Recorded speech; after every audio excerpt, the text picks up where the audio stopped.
réputation. Nous avons peur de notre réputation. De deux façons. Premièrement, c'est pour celui qui vit une vie très bizarre. Une vie très bizarre, à partir de ça, c'est dit, Amen. Au campus, qu'est-ce que les gens vont dire?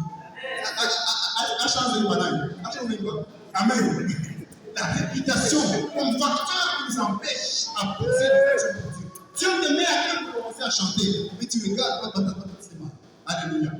Ça, c'est bien côté. L'autre côté, c'est, comment je vais dire, pour choisir, nous assistons. On a une fois pour un jour, tu vois que les évidents Amen. Il te pose des questions. Alléluia. Et beaucoup de gens, à partir de ça, se disent Nico pasteur. Je ne peux pas faire ça. Je suis bien au ça. Amen. Maintenant, il faut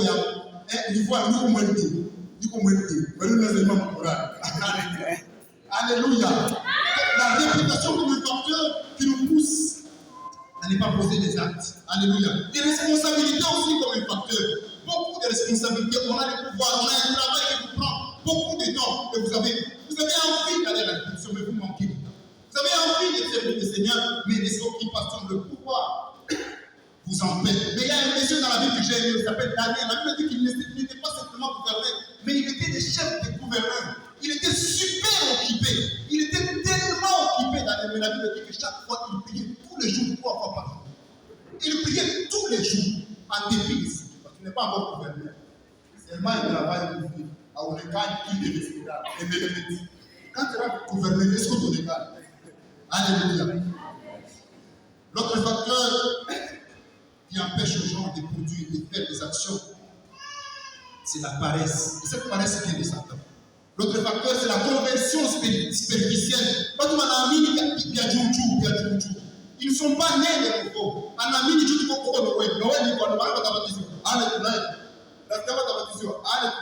Et ces gens-là ne sont pas nés de nouveau.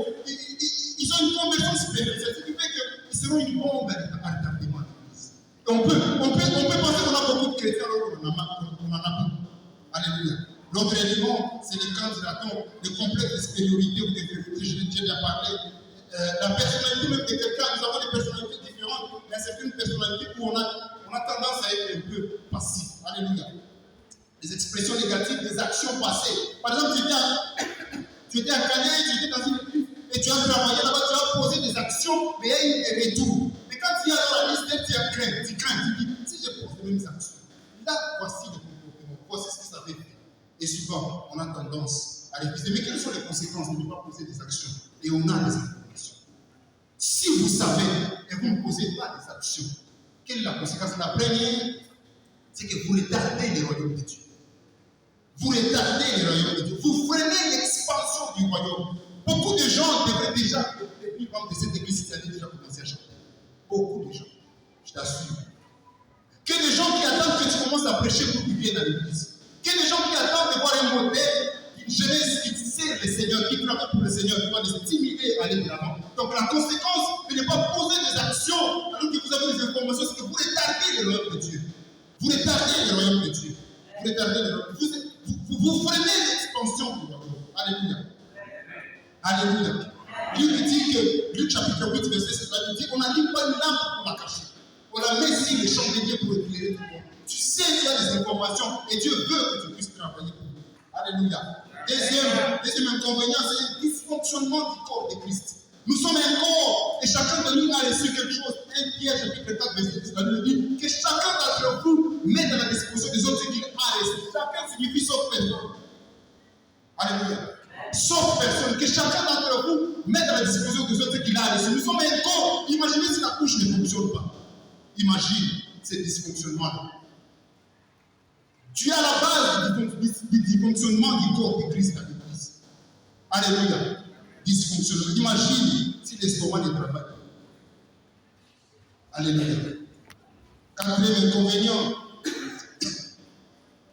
Si tu sais faire ce qu'il est, si tu as des informations mais tu ne poses pas des actions, l'inconvénient c'est quoi? C'est que c'est un péché.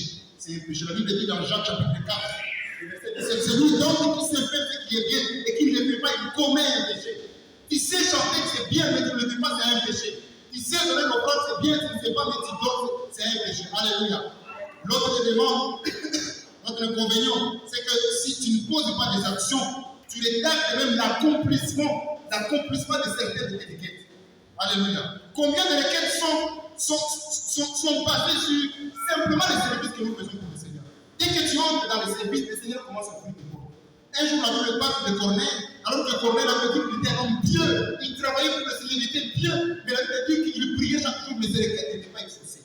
Mais un jour, la Bible dit, lorsqu'il a commencé à mélanger avec les aumônes, la Bible dit, un ange lui apparaît, il lui dit, cette fois-ci, tes prières et tes aumônes sont arrivées. Alléluia. Je suis en train de dire qu'il y a certaines de tes requêtes qui ne seront pas exaucées tant que tu n'entres pas dans le service. Tant que tu ne donnes pas ton don pour l'avancement. Depuis que tu as su, qu'est-ce que tu as fait? Alléluia. En conclusion, quel prétexte tu donnes pour ne pas servir Dieu? Qu'est-ce que tu as toujours dit pour ne pas servir Dieu? Il y a beaucoup de gens dans la Bible qui ont été dans ton cas et qui ont servi. Permettez-moi, un homme que je suis en train de chier, de dire que Noé, il était seul qui croyait parmi les mon cœur, mais il a servi. Abraham, il était âgé, mais il a servi. Jacob avait travaillé son salaire, mais il a servi. Joseph était injustement traité, mais il a servi. Moïse, il bégayait, il ne parlait pas très bien, mais il a servi. Gédéon était pauvre, il a servi. Ézéchias, il était roi, il a servi. David, c'était un homme politique et un guerrier, mais il a servi. Jérémie, il était rejeté par tout le monde, mais il a servi. Daniel était en danger de mort, il a servi. Josias, ce n'était qu'un enfant de 8 ans, mais il a travaillé pour le Seigneur. Alléluia. Job, alors que Job avait tout perdu, mais il a travaillé pour le Seigneur.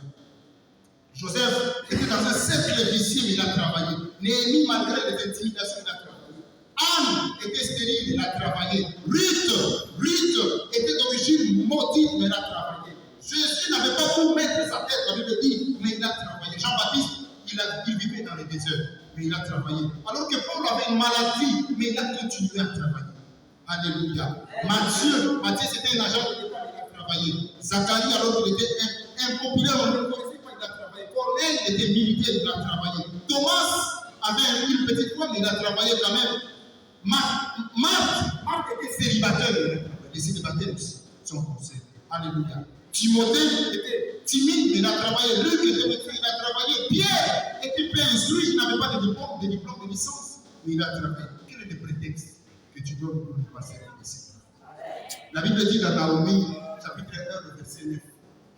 On va voir ça Dieu. Tu as beaucoup planifié que le mois de juin, ce n'est pas moi d'août, tu vas acheter une parcelle. Tu as planifié que tu vas faire du mariage cette année. Tu as planifié que tu feras des choses. Quelle est la planification de Dieu aussi cette année? Dans Jacques chapitre 1, le verset 22, la Bible dit, mettez en pratique la parole, mais vous ne portez pas simplement à l'écouter. On dit, dans Jean chapitre 13, verset 17, la Bible dit, si vous savez ces choses, vous êtes heureux, mais pour que vous les pratiquiez. Si vous savez que la Bible est importante, si vous avez déjà des informations, vous êtes heureux.